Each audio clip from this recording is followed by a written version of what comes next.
para hablar de la discusión parlamentaria en términos del tema, del gran tema del último tiempo que tiene que ver con salud, con educación, de aula segura y de otros temas con respecto a esta materia. Estamos en el estudio con el presidente del foro AEQUALIS, Iván Navarro. Iván, gracias por acompañarnos. Con mucho gusto. Vamos a hablar de temas de contingencia a propósito de que la temática de educación ha estado muy en la palestra en la agenda pública. Quiero comenzar con la discusión del presupuesto en esta materia, en donde de los aumentos anunciados se destaca los mayores recursos para la educación técnico-profesional. ¿Qué le parece esta medida? Bueno, me parece estupenda. Yo creo que se está haciendo justicia a una gran carencia que ha tenido el desarrollo educacional chileno, que ha dejado a la palestra todo lo que tiene que ver con el progreso de la educación técnico-profesional en nuestro país y dando especial y casi única importancia al desarrollo universitario. Cuando uno conversa con los responsables del desarrollo educacional en las regiones, por ejemplo, una de las mayores carencias que se anota siempre es la baja importancia que se le da en materia presupuestaria al desarrollo de la educación técnico y profesional, y no solo presupuestaria, también en otros aspectos de carácter técnico. ¿Y esa desatención, a su juicio, cuál es su origen? Yo creo que el origen es fundamentalmente que tenemos un problema cultural en orden a que valoramos casi exclusivamente o confundimos la formación profesional, la formación postsecundaria, la confundimos casi siempre con solo la formación universitaria. Y entonces concentramos toda la atención y todos los esfuerzos, incluso los presupuestarios, en respaldar esa opción. Y nos descuidamos de la otra, que es la que atiende fundamentalmente a los mandos medios, que es lo que atiende a la formación técnica o subtécnica, y hemos caído en una carencia que es fundamental. Así como en los países industrializados hay 3 técnicos por un profesional, aquí nosotros tenemos a lo más un técnico por profesional y generalmente menos, porque formamos menos técnicos. ¿Había quizás un prejuicio respecto a la educación técnico-profesional? Yo creo que un descuido que tiene base cultural.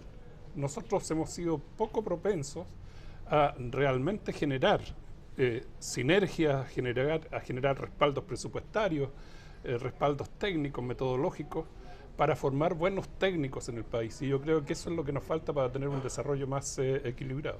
Y en ese sentido también otro de las ideas, de las líneas de desarrollo que postula el gobierno tiene que ver con la conexión con las empresas, garantizar prácticas que estén realmente insertas en el mundo del trabajo. Bueno, hoy día un concepto que se está imponiendo fuertemente, a Dios gracias, y gracias al esfuerzo de la gente que se dedica al tema, uno de los conceptos que más se está utilizando es el de articulación.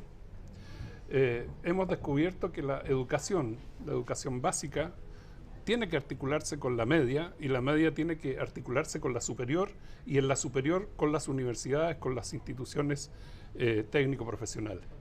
Pero también hay una articulación de carácter horizontal, por decirlo así, que es con el mundo del trabajo, que es con quienes van a ser la fuente ocupacional de esa fuerza de trabajo que estamos formando en la institucionalidad educativa. Entonces, hoy día es evidente que tiene que haber una mayor participación del sector productivo, empresarial, trabajador, en la configuración de los perfiles de la formación técnico-profesional, como también en los perfiles de la formación universitaria. Esa articulación que debe darse con el tejido social es lo que garantiza que la educación, cuando forma profesionales y técnicos, los forme de acuerdo a las necesidades que tiene el desarrollo del país y no de acuerdo a planificadores que trabajan privadamente en una oficina. ¿Y no siente que esa conversación está apuntada solamente a el empleo mismo, más allá de innovación, de otros aspectos que a lo mejor van más allá del empleo circunstancial en un momento determinado? Mi experiencia me demuestra que hoy día ha despertado mucho el interés en todos los ámbitos, tanto en el educativo como en el productivo, por la innovación y el emprendimiento. O sea, la educación no se hace en el vacío. La educación se hace primero con personas humanas de las cuales hay que preocuparse y de darles una formación integral. Pero además se hace en un medio social, que es el que presenta las necesidades para un mejor desarrollo. Y frente a eso, entonces, se van configurando los perfiles profesionales y técnicos que el país necesita. Entonces, esta articulación de la cual yo le hablaba se hace cada vez más necesaria.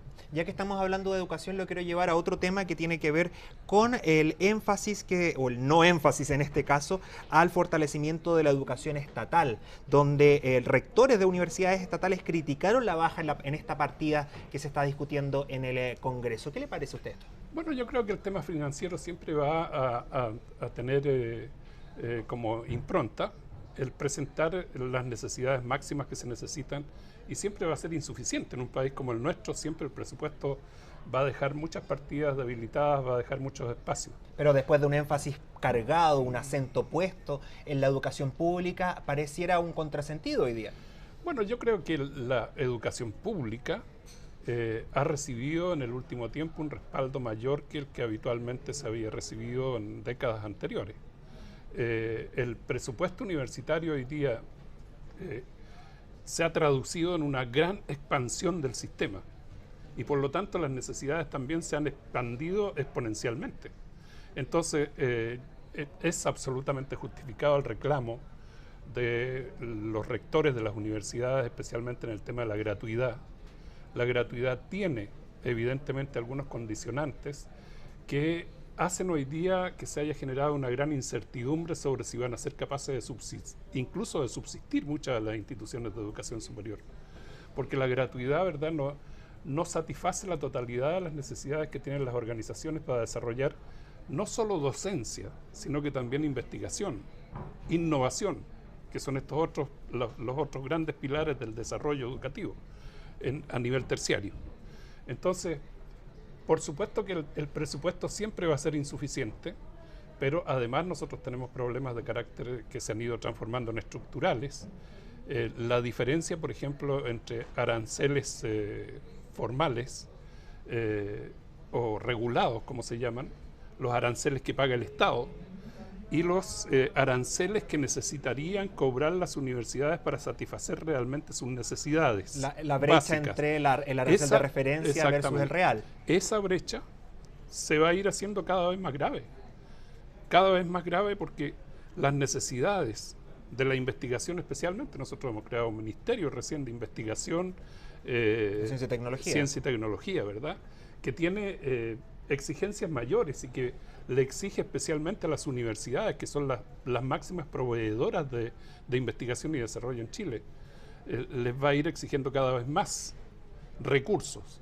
Y esos recursos hoy día se están gastando prácticamente el 100% en docencia. Y hablando de los recursos, el gobierno también impulsa un nuevo sistema de financiamiento solidario, como le han denominado, que deja atrás el CAE y que prometen será aún mejor que la gratuidad. ¿Está de acuerdo con esta visión? Yo estoy de acuerdo en que haya un solo mecanismo de financiamiento de los estudiantes.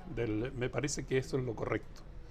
Ahora, uno podrá discutir si este nuevo mecanismo, que va a tener independencia respecto a los bancos, por ejemplo, en su administración, que va a tender a abarcar por lo menos a todo del sexto decil hacia abajo, es un buen mecanismo, pero habrá que ver cómo realmente se lleva a la práctica, cuál va a ser la agencia que se va a hacer cargo, ¿verdad?, por ejemplo, de la restitución del financiamiento al Estado. O sea, ¿usted no está de acuerdo, no estaría de acuerdo con mantener la gratuidad? O sea, yo estoy como fórmula. Yo estoy de acuerdo en mantener la gratuidad en los términos que la ley hoy día establece, hasta el sexto decil. Creo que de ahí hacia arriba hay que hacer un análisis nuevo, de acuerdo a las circunstancias que son muy cambiantes, y realmente llegar a la conclusión que haya que llegar con antecedentes técnicos que lo ameriten. Pero pasar solo del sexto al séptimo ya involucra una masa de recursos que hoy día el país no tiene. Por ejemplo, otro de los puntos en debate, el Centro de Estudios Acción Educar propuso ampliar el acceso a este nuevo sistema de financiamiento a alumnos con mayores recursos económicos. Bueno, yo creo que eso es ir un poco al revés de la historia. Yo creo que en Chile nosotros tenemos una cultura de autofinanciamiento. Quienes la puedan desarrollar, yo creo que más bien hay que dejarles la posibilidad de hacerlo. ¿Por qué yo le voy a dar recursos a alguien que tiene para financiar su educación superior? Incluso más, yo creo que de un segmento medio hacia arriba, los padres no ven que el Estado tenga que meterse, por así decirlo, en el financiamiento de la educación de sus hijos si es que ellos son capaces de hacerlo. esa autorresponsabilidad existe. Entonces, ¿por qué la vamos a matar con un paternalismo excesivo del Estado? ¿Y siente usted que realmente existe esa autorresponsabilidad? Yo creo que existe. Yo no sé, pero por lo menos en el medio profesional en que yo me muevo, incluso yendo más allá. Yo tengo también mucho trabajo muy directamente con establecimientos de educación primaria y secundaria, escolares. Los padres ahí ven que ellos tienen el derecho de hacer el copago, de copagar, porque de esa manera ellos pueden exigir a la institución educativa excelencia académica. Ellos sienten que si ellos se beneficiaran exclusivamente de los recursos del Estado, ese derecho no lo tendrían y tendrían que aceptar la educación tal cual se desarrolla. Lo quiero llevar ahora que hablamos de responsabilidad también y peticiones que hace la ciudadanía en cuanto al Estado. Lo quiero llevar a otra materia que es la petición de seguridad y también ligado con el proyecto Aula Segura, que este martes llegará a la Comisión de Educación de la Cámara de Diputados. De lo que ha visto, de cómo ha seguido este análisis, ¿cómo cree que ha sido la discusión de este proyecto? Yo creo que la discusión primero ha sido una discusión un poco apresurada. Y fundamentalmente motivada por hechos que son repudiables y que se deben controlar. Pero yo creo que la sociedad tiene mecanismos legales, jurídicos, penales incluso, para controlar los excesos en los colegios, porque además son temas puntuales, no es en todos los colegios de Chile. ¿Se está extrapolando una realidad puntual, una situación puntual? Yo creo que se está extrapolando una realidad puntual que no ha sido adecuadamente tratada. Yo creo que aquí hay una responsabilidad que tiene que hacerse evidente, que es la responsabilidad de las familias, del Estado y del sector educacional, o sea, de los colegios propiamente tal. Yo creo que recursos normativos en los colegios hay para controlar excesos. Incluso hay, yo diría, una trama administrativa que hoy día llega a ser casi una molestia para los profesores en su labor educativa. Hay demasiada materia administrativa y demasiada materia de regulación que hay que aplicar en la vida escolar. Ámbito del que se ha hecho cargo el gobierno con los cambios en el proyecto de educación, desburocratizar la educación. Así es, se está haciendo cargo y yo me alegro de que así sea, porque realmente uno cuando ve cómo funcionan hoy día los colegios, realmente siente que hay una carga administrativa excesiva y que le quita espacio a la primera y gran responsabilidad que es educar. Pero poniendo el foco en Aula Segura, ¿siente que se han criminalizado las escuelas y los colegios del país? Yo creo que falta una mayor reflexión que la haga más racional.